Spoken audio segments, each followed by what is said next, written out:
Buenas tardes, muchas gracias por su asistencia y quiero comenzar agradeciendo a la Fundación Marx por la tercera edición de un ciclo exitoso, necesario y porque hayan contado conmigo para participar de él. Igualmente quiero agradecer a una de las almas de este ciclo, mi compañero y amigo Enrique Baquedano, coordinador del ciclo, por el trabajo y el entusiasmo que le dedica a él, y le envío desde aquí un abrazo esperando su pronto restablecimiento. Y por supuesto les quiero agradecer a todos ustedes que estén hoy aquí, que hayan seguido con atención este ciclo. Espero esta tarde estar a la altura de sus circunstancias, o de mis circunstancias, y de lo que ustedes pueden esperar de mí, y sobre todo agradecerles el interés por algo tan importante como nuestro pasado, por algo tan importante como el conocimiento de una serie de espacios significativos de nuestro pasado que conforman nuestra memoria, nuestra identidad y que nos ayudan también a entender el futuro. Y sin más, pues vamos a comenzar hablando de espacio y tiempo, de una ciudad entre Oriente y Occidente. Quiero comenzar citando esa sugerente obra de ese gran escritor Italo Calvino, Las ciudades invisibles, cuando, a propósito de qué es la ciudad, nos decía: la ciudad está hecha de relaciones entre las dimensiones de su espacio y los acontecimientos de su pasado. Bueno, mejor relación, mejor interpretación y mejor definición de lo que es el espacio que nos interesa desde el punto de vista de las ciudades a los arqueólogos, imposible. Y relaciones entre las dimensiones de su espacio y los acontecimientos de su pasado, entre el espacio y el tiempo, entre el espacio, un espacio físico pero que también es histórico, y un tiempo que ha ido modificando, ampliando, reduciendo, transformando ese espacio que nos ayuda a entender el por qué hemos llegado de una forma u otra y desde múltiples visiones y posibilidades a la situación actual. Y de esto es de lo que vamos a hablar, de Rávena, una ciudad que podríamos decir que su momento de esplendor es un momento de esplendor a contracorriente. Va a ser una gran ciudad. La época de oro de Rávena comienza a finales del siglo V, se desarrolla a lo largo de ese siglo de oro suyo, el siglo VI, y llega hasta el siglo VII. O sea, un momento donde en el resto de nuestra Europa occidental las ciudades estaban en declive, en crisis. Muchas de ellas estaban desapareciendo. Y en estos momentos Rávena se nos muestra con todo su esplendor de un espacio urbano de Occidente, pero que ese esplendor nos lo explica bien esa relación profunda e intensa con Oriente. La ciudad de Rávena está situada en el Adriático, en un lugar privilegiado porque supone un punto de conexión entre las rutas del Adriático y la llanura padana, la llanura del río Po, que pone en comunicación con el centro de Europa y con la zona occidental, la actual Francia o antiguamente el territorio de la Galia. Pero es importante también entender cómo esta ciudad, que teóricamente está situada tan al septentrión, tan al norte del ámbito mediterráneo, en cambio es una ciudad muy conectada con todo este espacio geográfico que hoy definimos como el Próximo Oriente. Y lo primero que tienen ustedes que tener en cuenta, que tienen que recordar, es que en todas las sociedades preindustriales el mar ha unido y la tierra ha separado. El mar es la vía de comunicación rápida y la tierra es mucho más costoso. ¿Y por qué entonces Rávena tiene ese papel tan importante si verdaderamente uno de sus elementos va a ser, a partir del siglo VI, la transmisión, es ser el punto de distribución de muchos productos del ámbito mediterráneo y del Mediterráneo oriental en toda esta zona? Si aquí ya estamos en un ámbito terrestre, pues lo vamos a entender muy bien porque, como nos gusta a los arqueólogos, nos gusta contextualizar la ciudad con su espacio geográfico. Y el espacio geográfico de Rávena es interesante y es fundamental también para entender el éxito de este enclave. La ciudad actual de Rávena se localiza aquí, lo que vienen aquí, esta zona de aquí sería Clase, y está a unos kilómetros de la costa, en las cercanías, pero total entre a unos 5-6 kilómetros de la línea de costa. Pero esto nunca fue así, no siempre fue igual. No siempre fue igual y, efectivamente, el éxito de Rávena se entiende desde esta posición. Rávena, en época romana y en la época que nos interesa, estaba en la línea de costa. Esta es la máxima extensión de la Rávena del siglo VI y VII, y aquí ven la línea de costa. Línea de costa y al sur otro de los elementos que forma parte de Rávena, la ciudad de Clase, que era el puerto de este centro urbano. Y el paisaje estaba definido de Rávena por una serie de canales, de zonas de lagunas, de pequeños cursos fluviales, de pantanos, de cursos y de brazos fluviales que conectaban Rávena con el interior y a través de esos cursos con el río Po, y que facilitaban también la extensión de una navegación de interior con barcazas, trasladando precisamente todos esos productos del ámbito mediterráneo hacia el interior y a partir de ahí al resto de Europa. Pero Rávena, además de esta característica comercial, evidentemente fue fruto de su propia circunstancia y de su propio paisaje. Un paisaje que estamos en grados de interpretar, porque todavía, bueno, esto sería una imagen más visual, no de las enormes extensiones de agua que circundaban el inmediato centro urbano de Rávena, o esa conurbación, por utilizar mejor la expresión, que forman Rávena y Clase, sin ninguno de los dos es imposible entenderlo de forma independiente,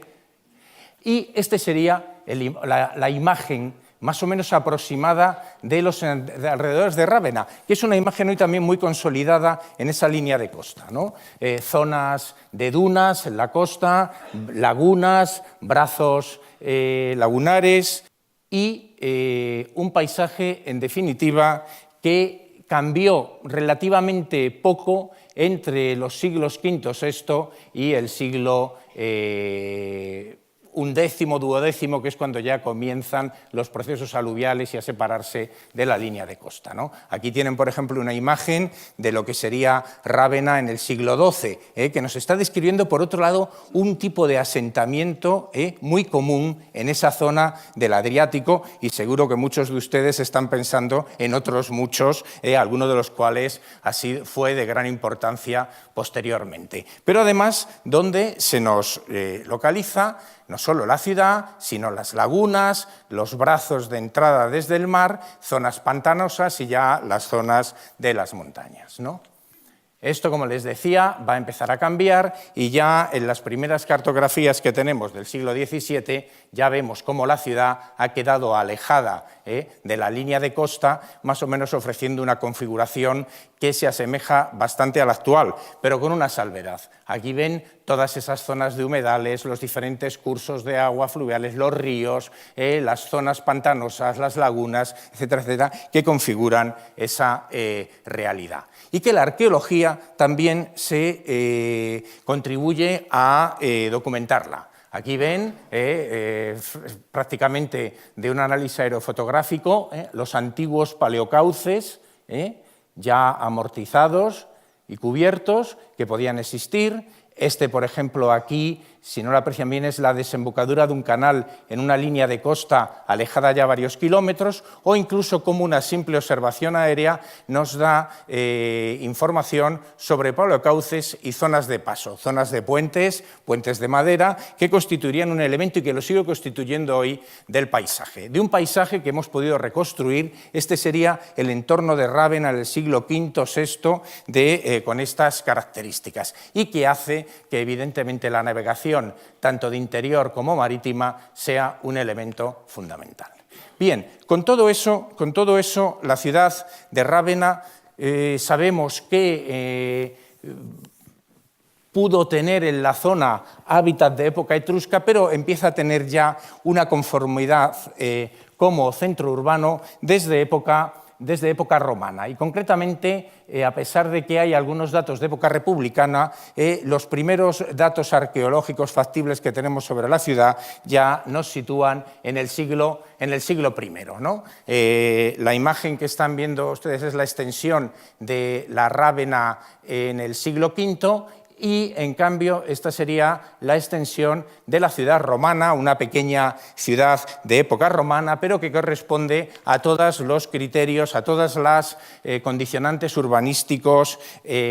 regulares, organizados, planificados de época romana, de la que conocemos poco, pero que se sabe que aquí tenía un foro, un anfiteatro, una serie de domus, de casas señoriales de gran nivel, y que estaba surcada por un afluente del río Padannae, que sería por otra serie de cursos de agua, y que tendría inmediatamente, pues prácticamente a 1 kilómetro, la línea de costa, y además comunicada por la vía Popilia, una vía que va a comunicar esta parte oriental de la península itálica, y que posteriormente, ya cuando Rávena se expande en el siglo V, va a ser el lugar donde se va a localizar la vía más importante de la ciudad, y de la que nos queda una muralla, esta es la muralla de época romana, una muralla altoimperial, una muralla hecha en ladrillo, que va a ser una de las constantes constructivas de la propia ciudad. Muralla que además nos da una fisonomía similar a la que pudo tener la muralla tardoantigua, la muralla bizantina, la muralla que asaltaron los longobardos entre el 712 y el 751 y que defendía la ciudad. De esta época tenemos, ya les digo, pocos datos, pero una serie de domus, de casas señoriales con mosaicos, nos van, documentando sobre cómo era la vida de esta pequeña ciudad, que sin embargo en el año 14 del Imperio va a experimentar un cambio de gran calado, que aunque urbanísticamente no le afecta, sí va a dictaminar parte de su futuro. Y es cuando el emperador Augusto decide, en el año 14, situar allí la base militar de la flota imperial del Adriático. Y esto va a configurar un periodo de gran esplendor en cuanto a la vocación marinera de la ciudad, que no en cuanto al crecimiento de la conurbación urbana, pero que va a perdurar hasta el siglo III, principios del IV, donde el puerto quedará abandonada. Por tanto, la historia verdaderamente de Roma, de Rávena, ese momento que a nosotros nos interesa y que constituye además el momento clave de la ciudad, va a ser ya una historia que se inicia en el siglo V. Unos años antes,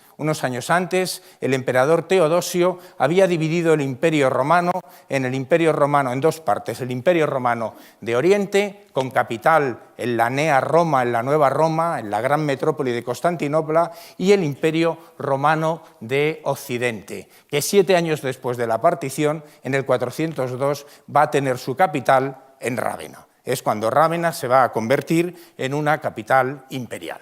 Bien, y de estos 3 periodos que vamos a hablar aquí esta tarde, pues estos son las 3 grandes fases, ¿no? Rávena como capital del Imperio Romano de Occidente, entre el 402 y más o menos 476, Rávena como capital del reino ostrogodo, del 479 al 535, donde se inicia el gran periodo de esplendor de la ciudad, y Rávena como capital del exarcado bizantino de la provincia itálica entre el 540 y el 751. Bien, en estos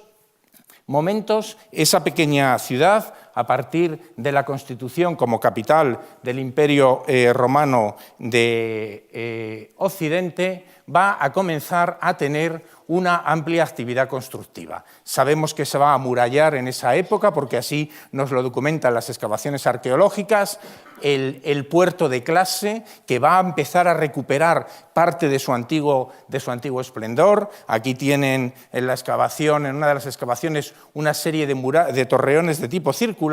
que necesariamente nos remiten a una de las imágenes más representativas de la ciudad de Rávena, como es esta representación de su puerto de clase. De su puerto de clase, que será un elemento fundamental para el propio éxito de la ciudad. Y que, claro, desde la perspectiva de los arqueólogos les tengo que decir que es una imagen. Siempre hemos pensado que estos mosaicos podían tener una cierta abstracción y unas ciertas libertades a la hora de expresar. No, pues nos está expresando muy bien lo que aparece en las excavaciones arqueológicas. Lo primero de ello, si se dan cuenta, las líneas no son regulares, hay cambios en las alturas y en las dimensiones de los sillares, y esto lo hemos encontrado también en las excavaciones, se encuentra en las excavaciones arqueológicas. ¿Qué es lo que nos está documentando? Que la muralla se hace, por utilizar la palabra de la época, con espolia, o sea, con elementos que provienen de las antiguas construcciones romanas, que se reutilizan, se retallan o directamente se ponen en estos aparejos, y que nos dan esa irregularidad que viene marcada por toda la imagen. Pero además de ello, las torres semicirculares, como las que han aparecido en la excavación, y un elemento interesante, que esto se ha interpretado siempre como una salida al mar, pero del que luego ya me referiré, porque también tiene su explicación arqueológica. Bien, en esa época Rávena se amplía del antiguo perímetro de la ciudad romana, prácticamente se llega a una extensión que va a suponer 4 veces más de las 30 hectáreas que tenía en el origen la ciudad romana, unas 130 hectáreas, ocupando la zona por la que pasaba la antigua vía romana, que se va a transformar en la calle, en la platea mayor, como dicen las fuentes escritas de la ciudad, y en una de las zonas, se va a desarrollar toda una política constructiva del poder que va a ser dirigida al Palacio Imperial y al circo. El circo y el palacio no se pueden entender, son dos arquitecturas áulicas y que están vinculadas precisamente al ejercicio de ese poder. Pero además hay otro elemento de gran interés a partir de lo que va a suceder ahora en Rávena. Les he dicho que en estos momentos, en este siglo V, hay un proceso de desestructuración urbanística de gran calado en toda Europa occidental. La mayoría de las ciudades ven reducidos sus perímetros, se ven abandonados todos sus espacios públicos, los foros, los templos. En el interior de grandes ciudades vamos a localizar todavía una vida urbana, pero fragmentada, con espacios que se unen a través de grandes espacios vacíos, donde se cultiva, donde se están arruinando las antiguas casas o edificios monumentales, y esto es un elemento que va a ser fundamental en toda Europa. Es lo que se ha llamado la crisis de la ciudad. Bueno, pues en estos momentos, en cambio, Rávena comienza a tener una política de monumentalización y de expansión, con elementos y vocabularios que, como vamos a ver, formalmente los podemos incluso ligar al anterior pasado romano, pero que ya desde el punto de vista conceptual y urbanístico nos están hablando de otro modelo de ciudad. Esas ciudades regulares, romanas, perfectamente organizadas, con espacios definidos para la vida pública, para la vida comercial, para la vida cotidiana, se van a ir transformando y en Rávena ya van a nacer otro tipo de espacios que están anunciando un tiempo nuevo, un cambio de gran calado y una transformación social evidente. ¿Y cuáles son estos espacios? Los únicos que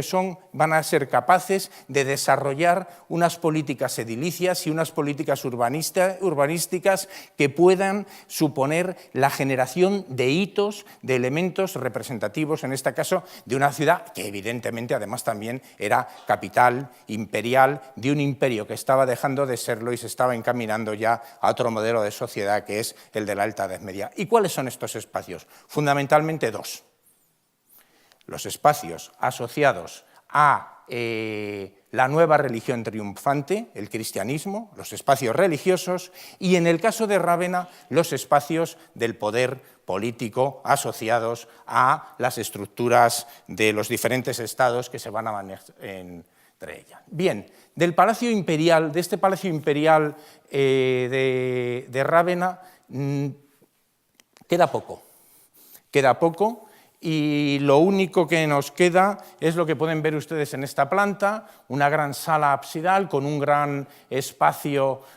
porticado, una serie de dependencias, pero que, dadas las dimensiones, poco tiene que ver con las 10 hectáreas que tenía el determinado complejo. Pero del que nos quedan, este aula de representación de gran nivel, de grandes características. Esto es un dibujo antiguo, esto se excavó a finales del siglo XIX, principios del XX, y que sería el aula de representación del poder imperial, ¿no? Pavimentada con unos magníficos pavimentos de mármol, pero que nos están reflejando la única representación del Palacio Imperial. Del Palacio Imperial, iniciado por el emperador Honorio, hijo de Teodosio, hermano de Arcadio, el emperador de Oriente, y hermano de Gala Placidia. De Gala Placidia, un personaje también fundamental en estos primeros momentos de Roma. Y cuando hablo de palacio, no estoy hablando del palacio en el sentido que nosotros lo entendemos hoy con una función residencial. No, el palacio, tanto el imperial como el de los reyes ostrogodos, como el de los exarcas bizantinos, que van a estar además todos en el mismo lugar, tiene una accepción más amplia. Efectivamente es la residencia del emperador, del rey, del exarca, pero además es el espacio donde está radicada toda la administración y la estructura de gobierno del Estado. Están las dependencias administrativas, está la ceca, la fábrica de moneda, desde donde se rige este imperio. Bien, claro, todo esto es contemporáneo a algo que nosotros todavía tenemos la imagen romántica, que evidentemente, que es la imagen romántica que nos muestra este cuadro, pero que sí que verdaderamente fue un tramo en la época, que es la entrada de los visigodos en Roma. La primera vez que la ciudad eterna se va a ver invadida, y esto va a ser un elemento de gran shock colectivo cuando el ejército visigodo comandado por Alarico entra y captura Roma. Captura Roma y además consigue rehenes de gran importancia, como la propia Gala Placidia, pero que ya les digo que nada tiene que ver con estos cuadros románticos. Luego ya, al hablar de Teodorico el Grande, hablaremos de cómo eran estos reyes de los reinos mal llamados bárbaros, godos o visigodos. De hecho, Roma, después de este saqueo, siguió manteniendo su senado, sus estructuras de gobierno. Es verdad que había perdido el poder político, Rávena era la capital, y que, aunque tuviera una cierta imagen de ficción política, seguía siendo una ciudad de referencia. Pero bueno, hablando de Gala Placidia es una mujer fundamental para entender los acontecimientos de ese periodo. Como digo, fue capturada como rehén por los visigodos. Unos años después, en el 414, se casó con el sucesor de Alarico, el rey Ataulfo. Fue una boda por amor. Todas las fuentes, tanto de un lado como de otro, te hablan de que hubo amor que solo duró un año, porque al año siguiente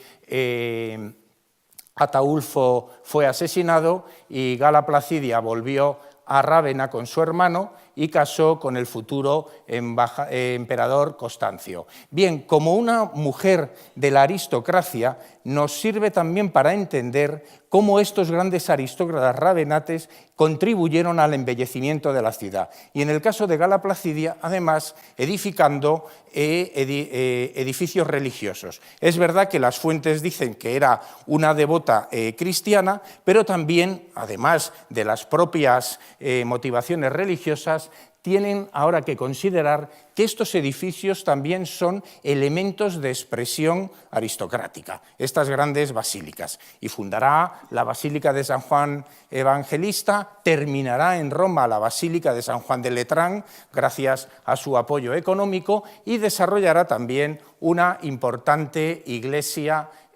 palatina y áulica, que es esta que ven aquí representada, la iglesia de Santa Cruz. De Santa Cruz, una iglesia con una planta muy asociada a los poderes del Estado, con un nartes que tiene dos interesantes capillas funerarias. Una iglesia que está perdida y de la que en la actualidad solo nos queda el cuerpo de la actual iglesia de Santa Cruz, que es una reducción de la antigua nave central, y esta otra capilla que todos ustedes conocen porque es el llamado mausoleo de Gala Placidia, o en su momento la capilla de San Lorenzo. Mausoleo de Gala Placidia porque se cree que ahí, la tradición quiere creer que es el lugar donde fue enterrado la madre, también la hermana de los emperadores y madre del futuro emperador Valentiniano III, pero que no hay datos que avalen. En cualquier caso, lo que sí tenemos aquí es la recuperación de algo fundamental,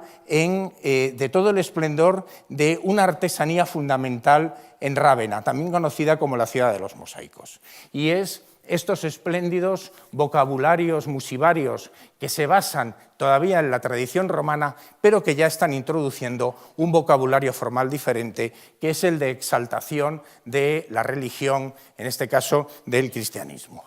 Y como pueden ver aquí en una parte central, el martirio de San Lorenzo, que daba nombre a esta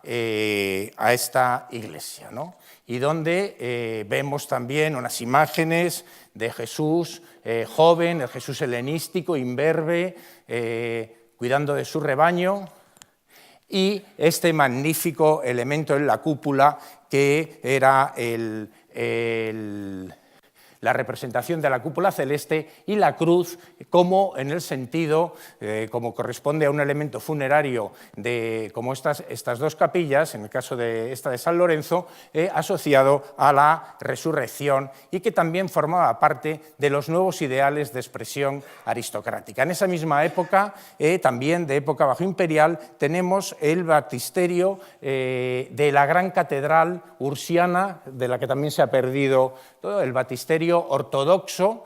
donde una vez más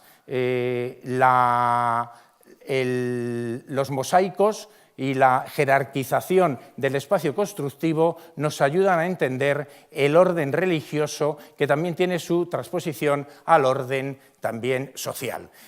También aquí es interesante que entiendan que se va a comenzar a consolidar unos edificios de planta octogonal, una planta conocida en la parte occidental del imperio, pero sobre todo muy desarrollada en Oriente, en el Oriente romano, pero en los orientes anteriores, y es esa planta octogonal, esa planta donde se unen, que es fruto de la unión de un cuadrado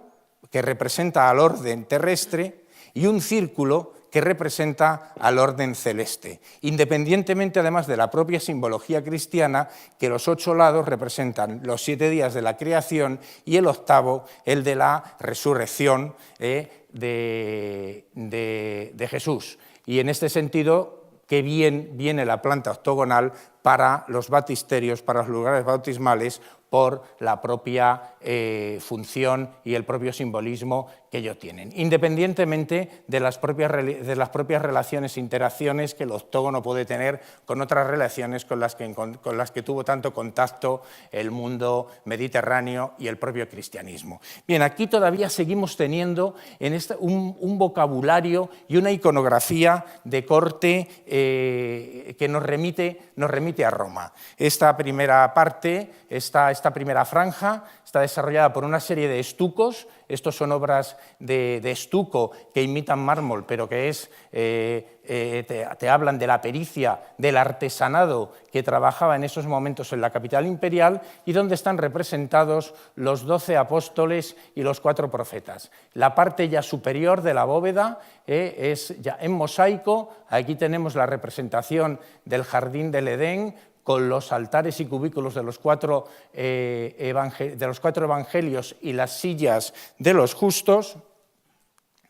y en la parte superior los 12 apóstoles, y en el centro la escena de bautismo de Jesús, que será un recurrente en la iconografía de Rávena, tanto cristiana como arriana, el bautismo de Jesús por Juan Evangelista, y aquí una divinidad pagana, pero que participa de la escena, que es el río Jordán. Es la divinización del río Jordán, que como todos saben, es donde se bautizó. Bien, como les decía, Gala Placidia va a tener 2 hijos, Honoria y Valentiniano III. Valentiniano III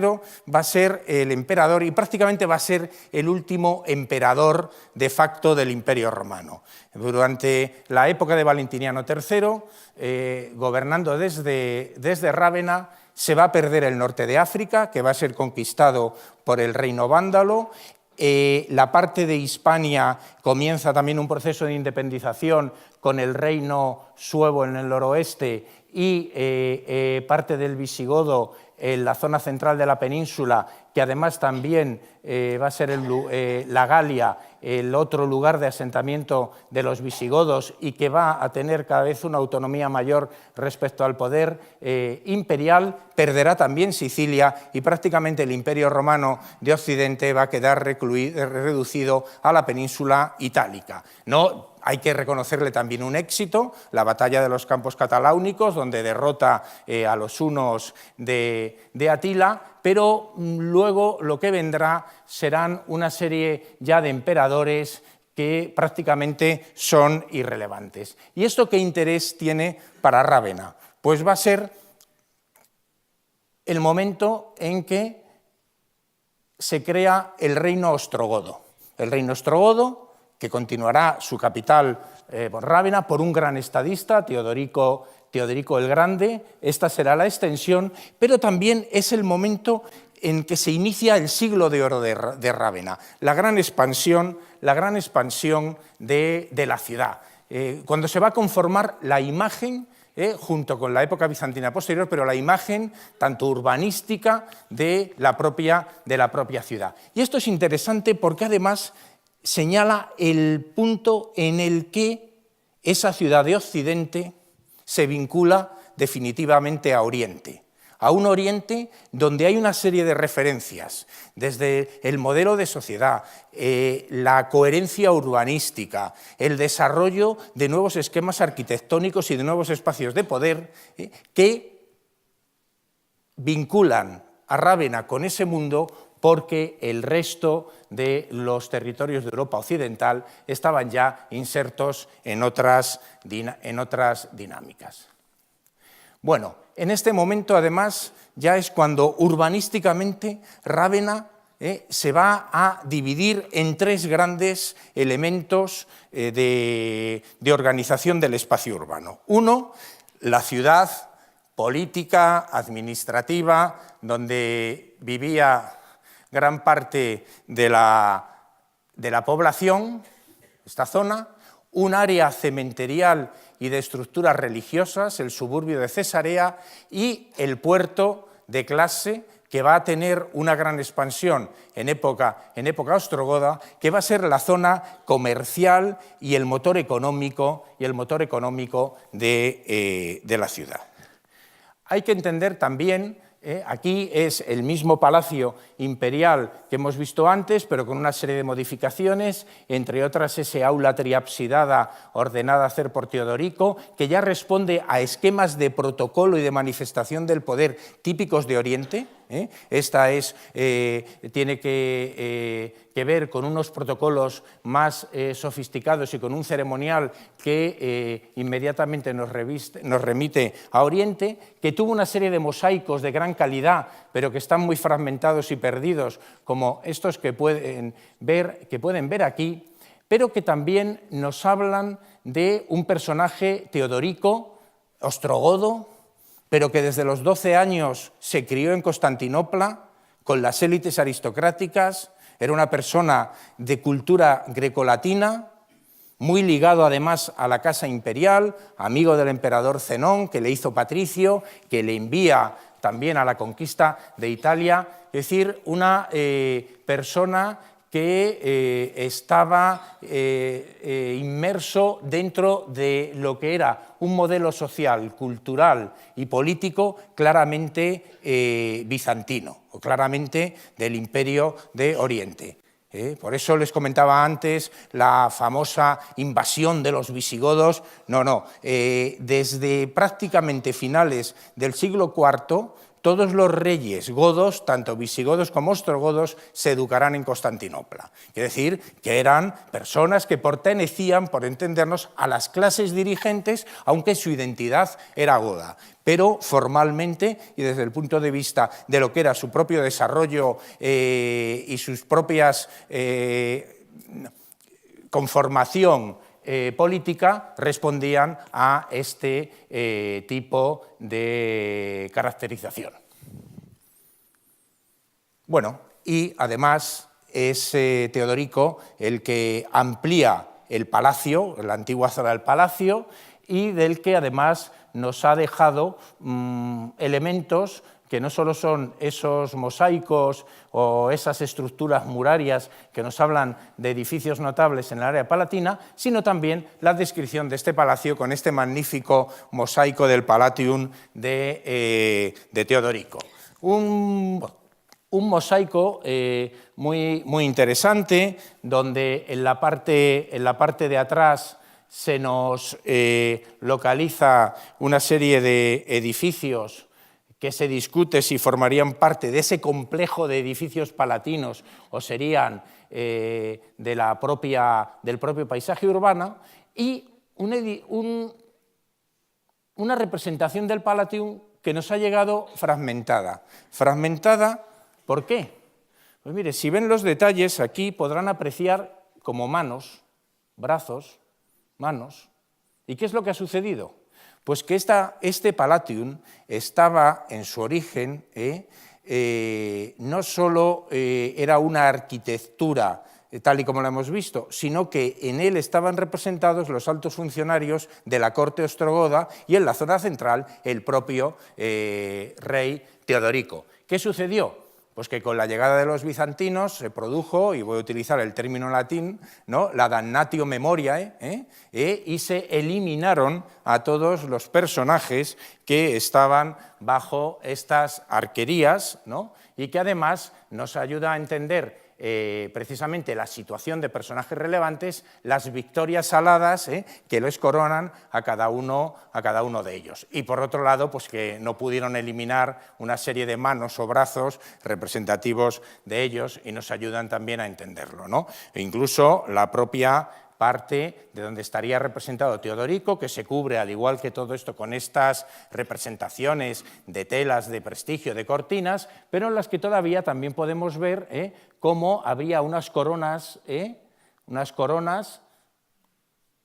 que estarían suspendidas de la arquería y que eran un elemento también representativo del poder y que nos habla de la relevancia de esos personajes que hoy no desaparecieron porque fueron eliminados. De esta magnificencia también nos puede hablar la maestría en la elaboración de los capiteles, capiteles de edificaciones áulicas de Teodorico. Aquí está su monograma, su sello, que también aparece en monedas y que nos están también documentando otro elemento esencial de la ciudad. ¿Y cuál es ese elemento esencial de la ciudad? Es que estamos hablando ahora de reyes, de obispos, de aristócratas, bueno, y de una serie de artesanos que elaboraban los mosaicos, estos capiteles, la sillería, otra serie de elementos. Quiere decir que nos está hablando también de otras personas que vivían y trabajaban para las élites, pero que constituían lo que hoy podríamos llamar una clase media de artesanos a la que habría que unir también a esos comerciantes que estaban trabajando y en el tráfico fluvial y marítimo en el puerto de clase, y que nos dan también una idea de una división del trabajo, de una jerarquización social, donde junto a las grandes élites aristocráticas, tanto eclesiásticas como estatales, hay que unir esta serie de artesanos, esta serie de de sectores especializados en proporcionar a las élites una serie de bienes de consumo o de elementos de exaltación de su poder, y luego, pues como en toda sociedad preindustrial, un 80-85% de personajes dependientes, siervos, campesinos, que constituían la mayoría de esta sociedad y que se encuentran poco representados en Rávena por un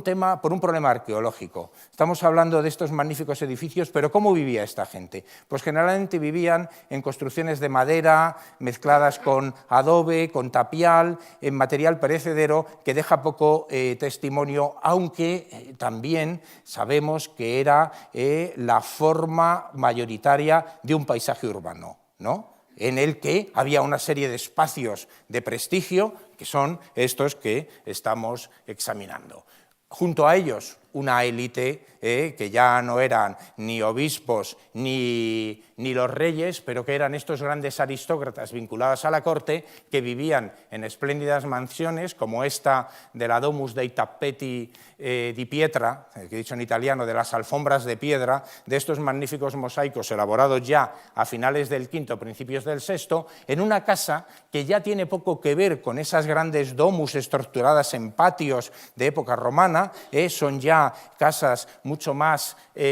concentradas en cuanto a su organización, pero casas que en sus reconstrucciones tenían espléndidos mosaicos y además pavimentos en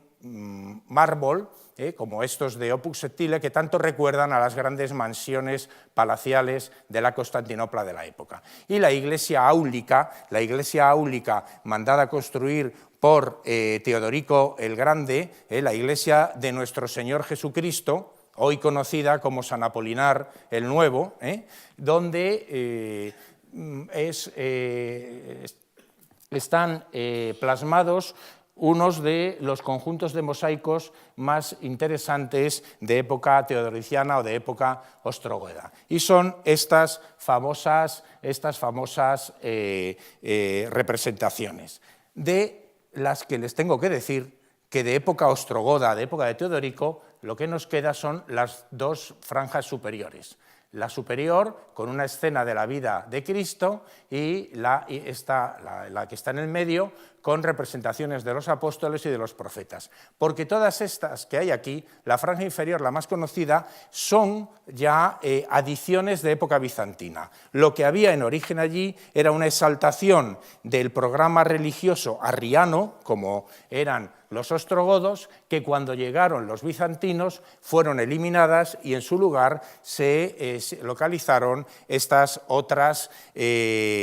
dos franjas inferiores, que son dos franjas procesionales. Aquí tenemos la procesión de las vírgenes y en el otro lado estaría esta otra, que sería la procesión de los mártires y de los santos, ¿no?, que habría sustituido tanto una como otra, toda una serie de representaciones ligadas a lo arriano. En la parte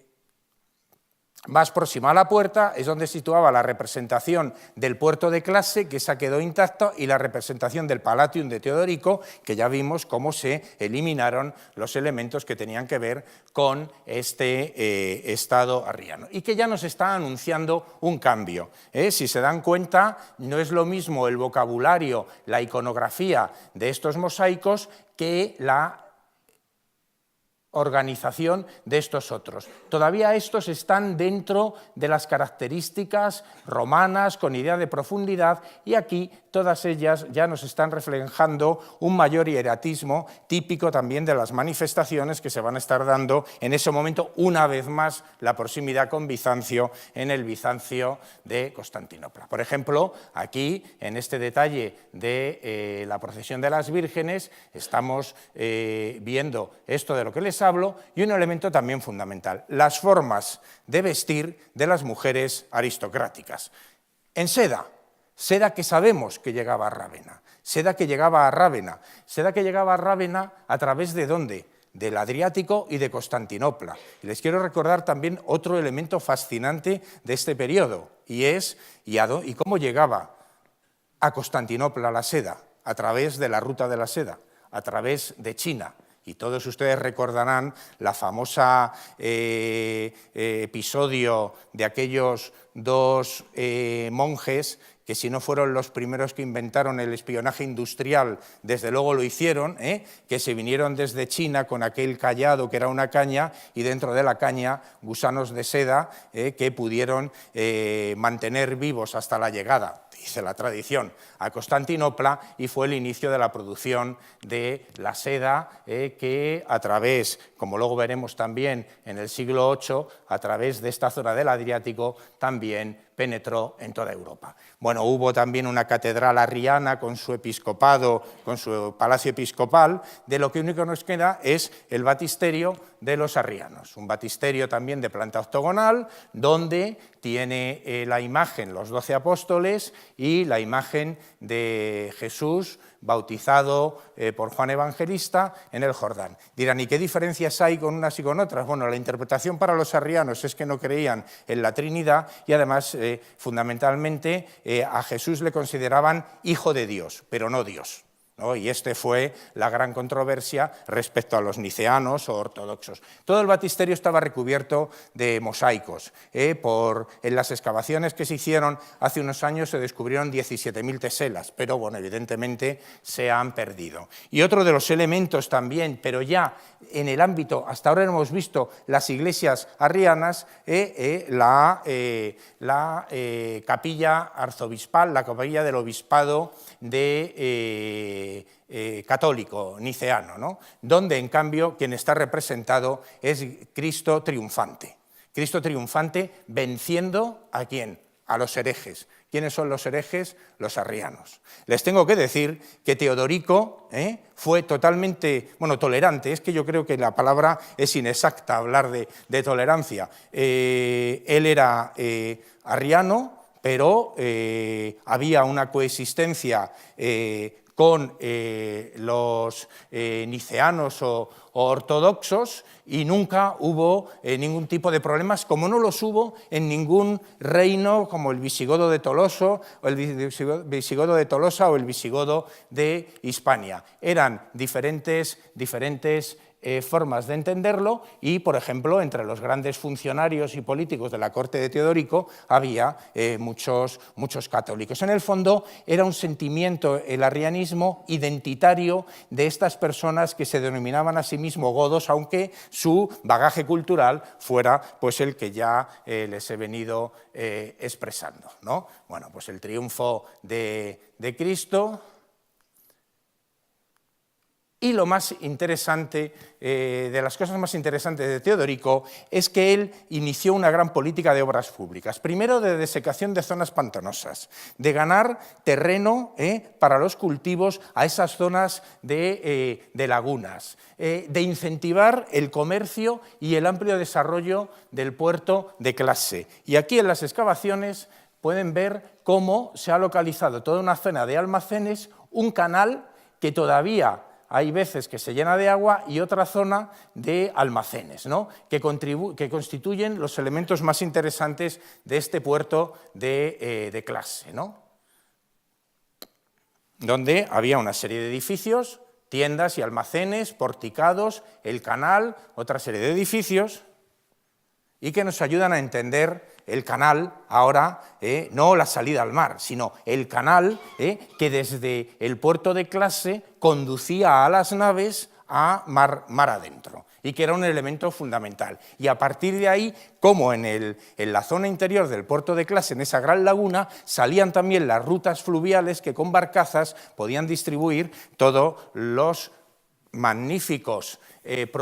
productos que llegaban de todo el ámbito del Mediterráneo. Aquí ven ánforas y anforiscas, contenedores de vino, de aceite, del norte de África, el gran centro productor, de la zona de Gaza, Palestina, el mejor vino de la época, y otra serie de productos que por ser materiales perecederos se han perdido, pero que aquí pueden ver, ¿no?, precisamente las zonas de influencia económica en el Mediterráneo, las grandes zonas de desarrollo económico del Mediterráneo, y cómo confluían en Rávena, y a partir de ahí podían ser distribuidas a diferentes zonas del continente europeo. Nos quedan también las obras públicas para poder pasar de un lado a otro. Esto es una vía romana y aquí los inicios de un puente de madera. Y por supuesto en muchos de estos canales se han podido también localizar esas barcazas que con una quilla mucho más plana permitían la navegación, y a través de todos estos canales y cursos fluviales llegaban a la zona de la llanura padana, y a través también de comercio fluvial por el río Po ser distribuidas. Así que nos hablan de ese dinamismo de Rávena, que no solo era una ciudad de aristócratas, sino que era una ciudad mucho más dinámica y desde luego uno de los grandes centros económicos del Mediterráneo, ¿no? Bueno, el paisaje, simplemente para recordarles cómo era, y donde ya empiezan a surgir en toda la zona de Rávena una serie de poblaciones dispersas en islas con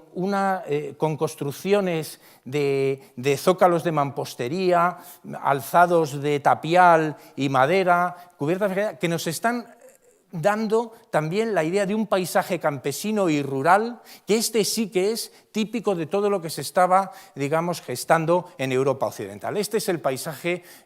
mayoritario, pero algunas incluso de estas casas estaban también, se encontraban en el interior de la ciudad. Estos elementos son muy importantes porque aquí se está empezando a gestar futuros centros importantes en la zona del Adriático que en un determinado momento veremos que van a suceder a Rávena. Teodorico se hace en la zona del cementerio de los godos, se hace construir este magnífico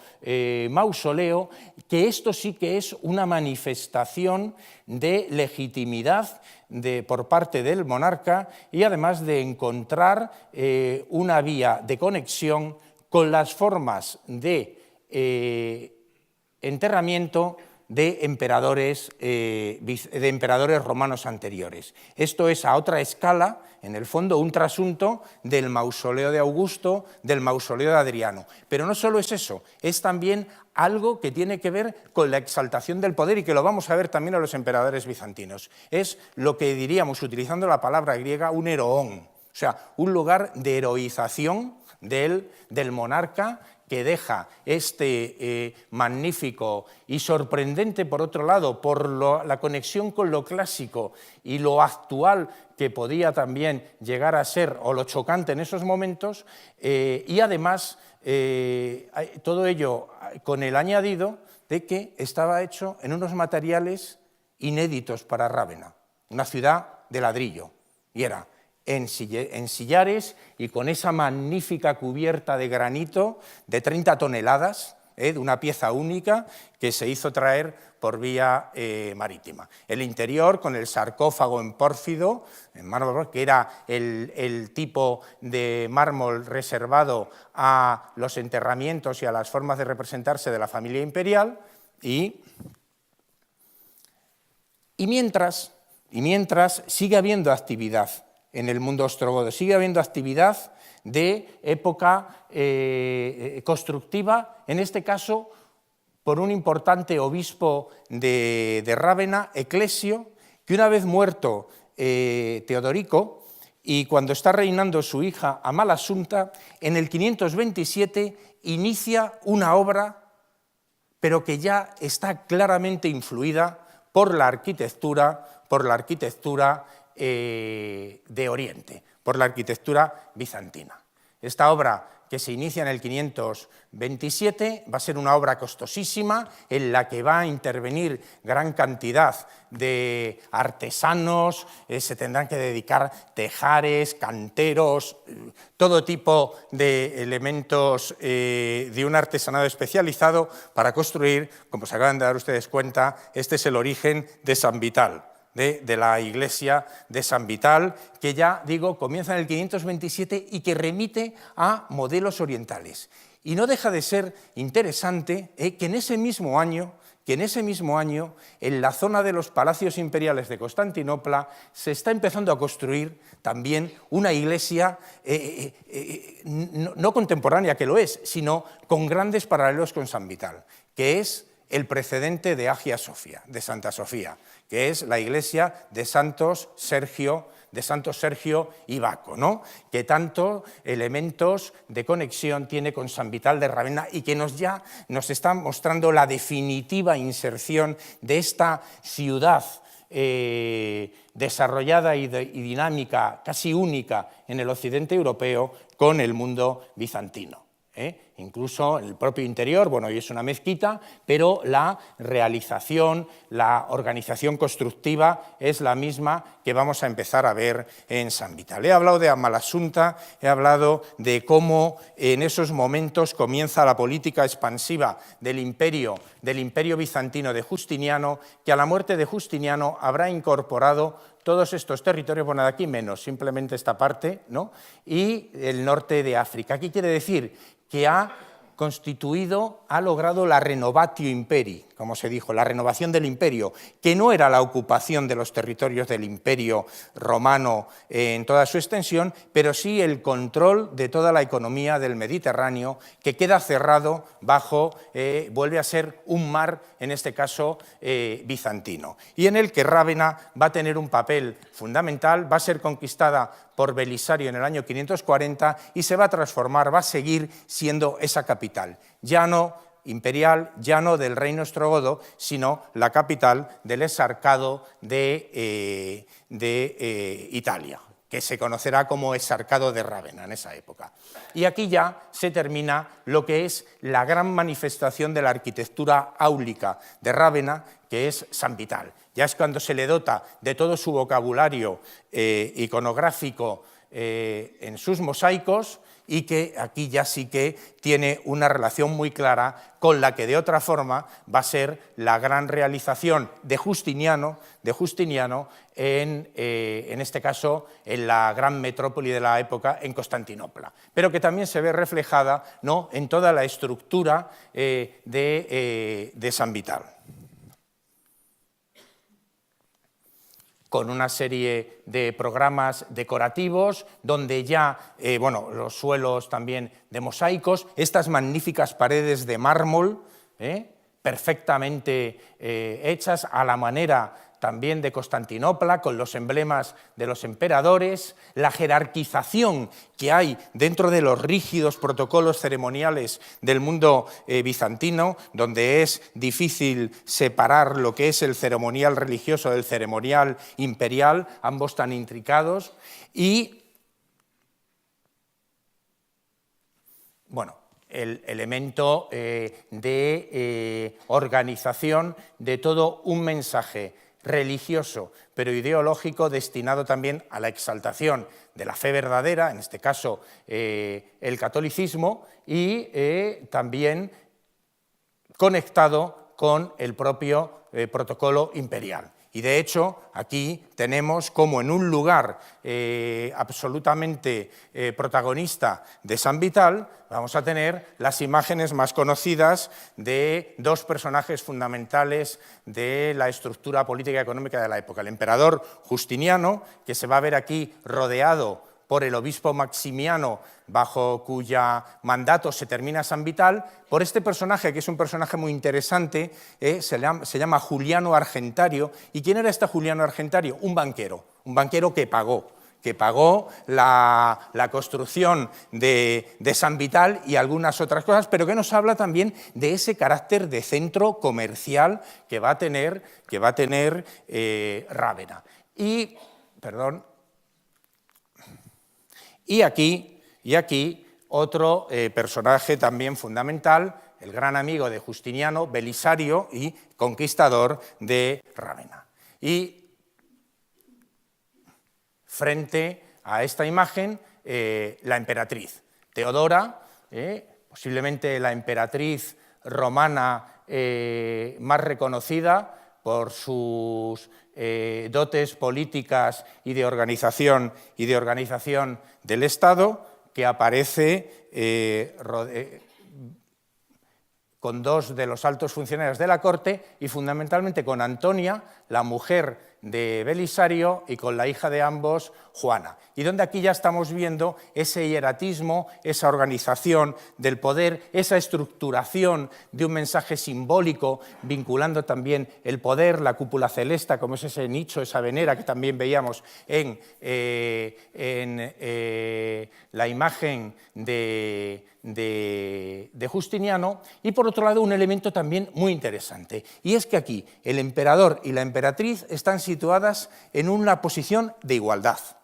Si ustedes han estado en Hagia Sofia, en Constantinopla, Santa Sofía, habrán visto cómo en el piso superior hay un lugar donde se ponía, estaba destinado a la emperatriz, a Teodora, mientras que Justiniano estaba abajo. Aquí, en cambio, esto es un elemento también que da mucho que hablar en cuanto a precisamente ese gobierno interpares entre Justiniano y la emperatriz Teodora. Y también una época donde se desarrolla enormemente el comercio, pero en esta época ya con la zona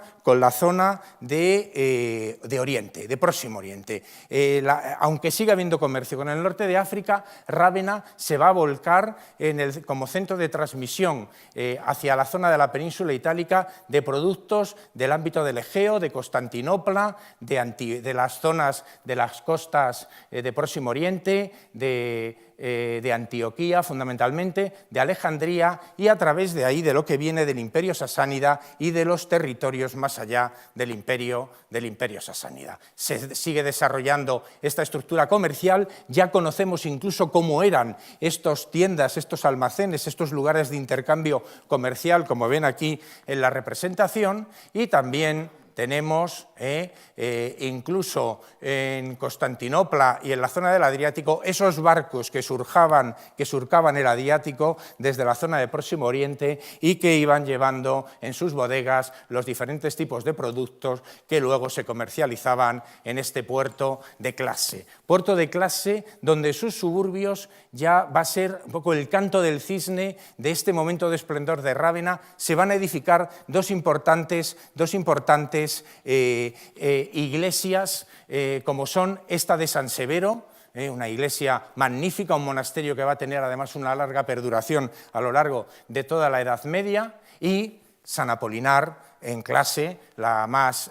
conocida de ella, donde tenemos esta magnífica arquitectura. Se ha perdido gran parte de la representación musivaria original, pero nos queda este espléndido ábside, en este caso sí dedicado al mártir ravenate por excelencia, San Apolinar, representado con el triunfo de la cruz y los ideales de resurrección. En el 712 llegan los longobardos. Llegan los longobardos, sitian Rávena, conquistan Rávena, son expulsados, siguen sitiándolo y en el 751 Rávena cae y cae todo el exarcado bizantino y comienza el periodo longobardo en gran parte de Italia. Un siglo de grandes cambios, Cae el exarcado bizantino, pero es que el imperio bizantino está, sufriendo una gran regresión. Fíjense que les he hablado del 712, la llegada de los longobardos. Un año antes, en la península ibérica, el fenómeno expansivo de ese gran elemento dinámico para la Alta Edad Media, que va a ser el mundo árabe, llega hasta los confines del occidente. Eso quiere decir que el imperio bizantino se ha retraído, se ha quedado recluido prácticamente a una parte de lo que hoy sería la Anatolia, Turquía y los territorios de los Balcanes. Hay unos nuevos poderes como es el mundo árabe, el califato omeya, el califato abasí. Cuando cae Rávena, están a punto los abbasíes de Bagdad de derrotar a los chinos del imperio Tang y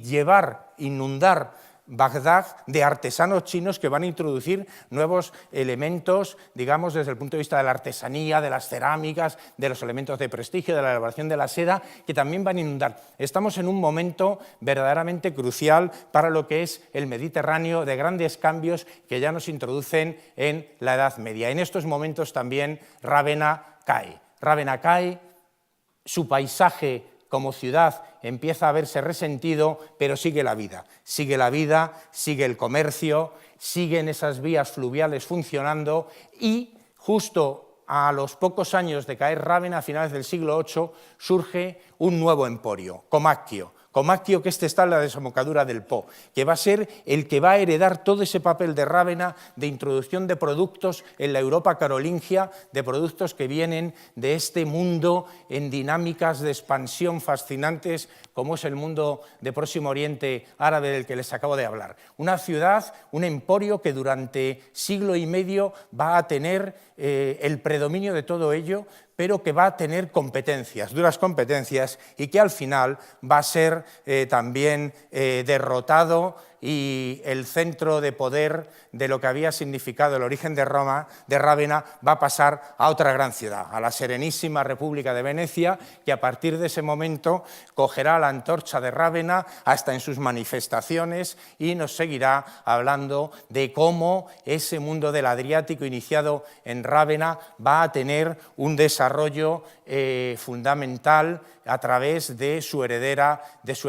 Venecia. Pero Rávena se convierte en un símbolo. Y en el 781 el emperador Carlomagno consigue del Papa permiso, vamos a decirlo, para expoliar Rávena. Hace 3 campañas de expolio, de extracción de materiales y fundamentalmente de San Vital, una construcción áulica que le da la idea de construir su gran construcción áulica, la Capilla Palatina de Aquisgrán, la nueva Rávena, con los mismos elementos y con muchas de las columnas y capiteles que están viendo ahí, que hoy no los verán en San Vital porque están como fruto de esos expolios. No tal era la fuerza que tuvo Rávena a lo largo de los primeros siglos de la Edad Media europea. Y quiero, sin embargo, terminar pensando en cómo los longobardos sitiaron Rávena, y un autor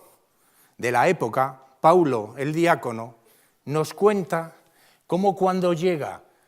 montado en su caballo, a los muros, a las murallas de Rávena, el duque longobardo Droghulf se queda fascinado ante esa ciudad y decide que esa ciudad no puede ser conquistada, y se pasa y acaba defendiendo Rávena con los ravenates frente a sus compañeros longobardos. Y tanto fascinó que no solo lo retrata el contemporáneo Paulo Diácono, Gabriele D'Annunzio, Benedetto Croce, Jorge Luis Borges, os estoy contando el guerrero y la cautiva, ¿no? Cómo esta persona queda fascinado ante Rávena, que ya es una metáfora, pero que en el fondo nos está también reflejando una de las grandes herencias que nos ha dejado la ciudad, y la ciudad entendida como la ciudad romana, y es que todo aquel que era ciudadano, en este caso de Rávena, que tenía el derecho a la ciudadanía, era el que tenía todos los derechos, y que es una interpretación que incluye, puede ser ibero, puede ser sirio, puede ser bizantino, puede ser arriano, puede ser católico, puede ser númida, puede ser caucasiano, negro, oriental. Si eres ciudadano, tienes todos los derechos, tienes todos los derechos. Posiblemente esas fueron las motivaciones de un longobardo que, fascinado ante una ciudad ya en decadencia, pero majestuosa en sus espacios, decidió adoptar la identidad de un ravenate y defender ¿el qué? Defender la conexión, la interacción, la unión de diferentes áreas, de diferentes formas de pensar, la unión entre lo que en esos momentos era un espacio y un tiempo que empezaba a ser caduco, pero que dejó gran calado en la Edad Media europea, como fue la ciudad de Rávena, que evidentemente fue un espacio de interacción entre Oriente y Occidente. Y muchas gracias.